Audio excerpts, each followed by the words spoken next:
aksidenteng nakamotorsiklo. Kaya naman, pati ang World Health Organization ay nababahala na. May ulat si TJ Manoto. Sa pinakahuling istatistika ng World Health Organization, pinakamarami ang kaso ng aksidente sa motorsiklo sa rehiyong Asya. Karamihan ng mga biktima ay mga kabataan na 25 pababa at mga nabibilang sa mga mahihirap na pamilya.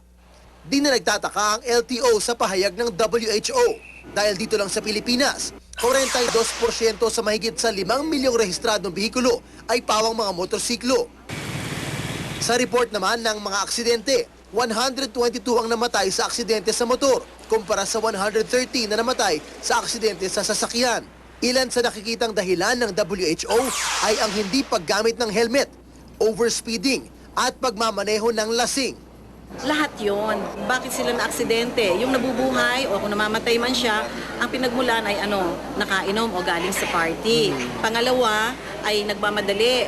Therefore, nag-overspeeding siya. At pangatlo, hindi naka-helmet.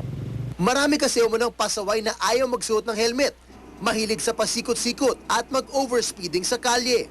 Mamili ka. Mainitan o mamatay.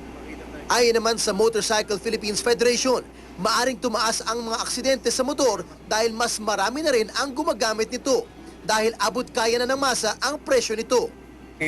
Affordable sa lahat. Ngayon nga nakikita ko 0 down and 1.5 a month. Mas mura pa kaysa bumili ka ng cellphone. Pero buwelta naman siya sa mga kasamahan niya sa lansangan. Paggastusan nyo, number 1, insurance. Number 2, ang safety gears. Para sa Badila, TJ Manoto.